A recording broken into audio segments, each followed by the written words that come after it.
Cela fait maintenant près de 2 ans que Kara Zor-El est arrivée sur Terre, rejoignant ainsi son illustre cousin Superman et devenant, au terme d'une aventure cosmique, la nouvelle, seule et unique Supergirl. Cependant, elle demeure une presque inconnue pour la plupart des gens sur cette planète arriérée, où on lui préfère toujours Superman, qui incarne bien mieux qu'elle et depuis bien plus longtemps les valeurs justes de cette population qui en demande tant à ses héros. Et si Kal-El accepte de bon cœur de servir et d'incarner, Kara, quant à elle, cherche désespérément un véritable sens à donner à sa mission pour sortir de l'ombre étouffante de son cousin.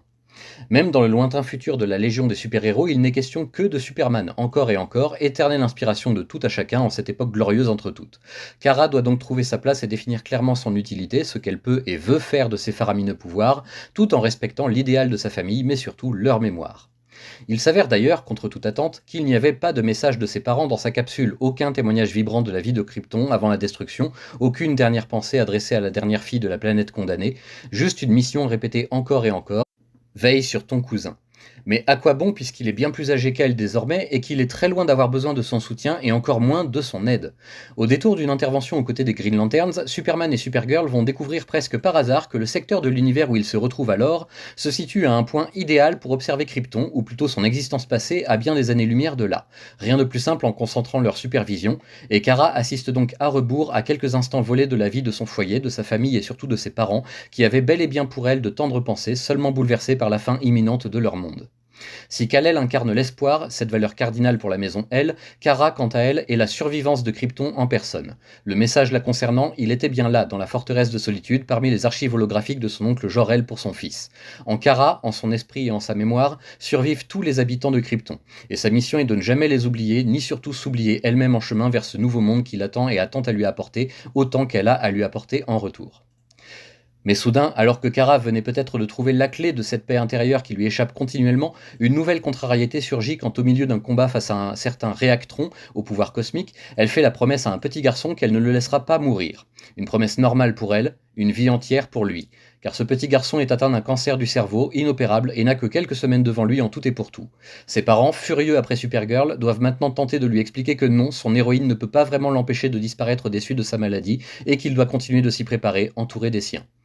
Le cœur brisé, Kara décide de prendre le problème dans un autre sens et jure qu'elle parviendra à trouver un remède au cancer, qu'importe les moyens. Elle est kryptonienne, sa mère Allura était une grande scientifique sur son monde, elle-même se destinait à de grandes études, la technologie et le savoir de Krypton sont toujours disponibles dans les archives de son oncle, pourquoi ne pas simplement y rechercher la solution? Évidemment, ça paraît si simple présenté comme ça, mais Kara va bien sûr se heurter à plusieurs obstacles de taille sur sa route, à commencer par la visite impromptue d'assassins venus du futur quelques siècles plus tard pour l'empêcher à tout prix de réaliser sa vision qui condamnerait l'humanité à disparaître plutôt que d'être sauvée. Mais Kara est pleine de ressources et sa volonté est infaillible et elle est déterminée coûte que coûte à trouver un moyen de tenir sa promesse. Elle explorera simplement d'autres voies, voilà tout.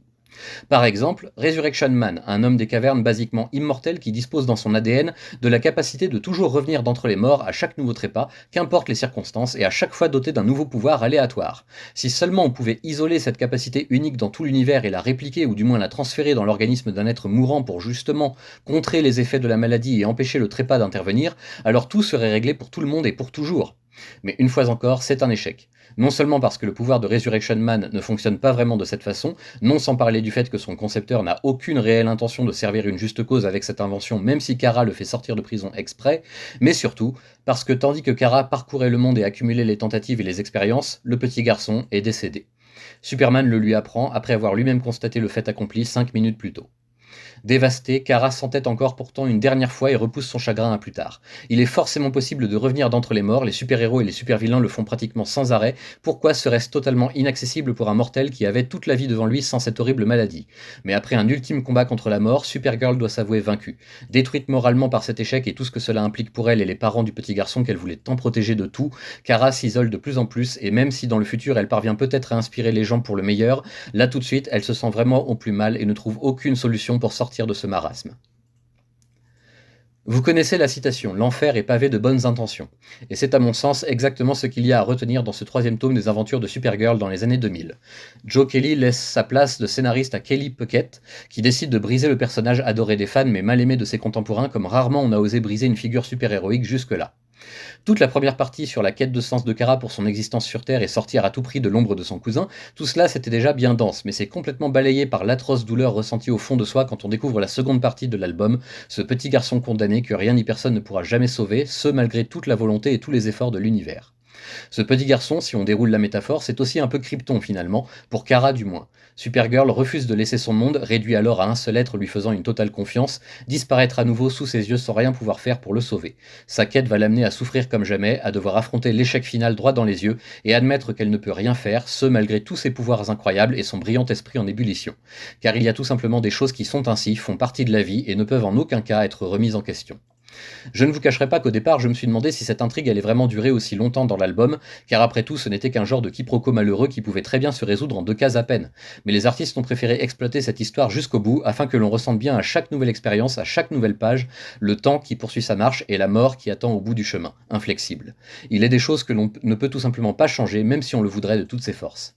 Kara apprend de cette façon une dure leçon sur la vie, sur ce qu'elle représente ou peut représenter à terme pour les habitants de la Terre, et sur ce qu'elle souhaite désormais incarner de son côté pour se démarquer de Superman et de sa titanesque aura. C'est bien triste, et même la fille d'acier ne peut que se résoudre à rester à sa place face à ce genre de concept intraitable, mais elle souhaite ardemment représenter quelque chose de positif pour contrebalancer, et c'est ce vers quoi elle va tendre à présent, du moins je l'espère. Entourée des derniers mots de ses parents et de l'affection de son monde disparu, Kara Zor, elle, est moins seule qu'elle ne le pense.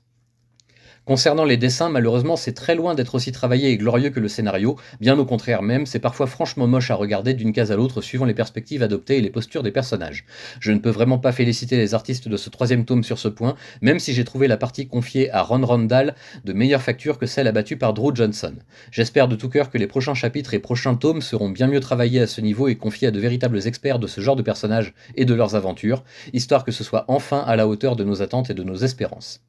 Pour conclure, je me permettrai simplement de vous conseiller de relire le début du run de David Michelinie sur la série Amazing Spider-Man, ou bien encore la série animée Spider-Man de 1994. Dans les 2 cas, vous y retrouverez une histoire relativement similaire qui a très certainement servi d'inspiration à Kelly Puckett pour son brillant travail avec Supergirl dans ce tome. Je croise les doigts pour que la suite de la série ne soit tout de même pas aussi intense et brutale, sinon je ne suis pas certain de tenir le choc jusqu'au bout.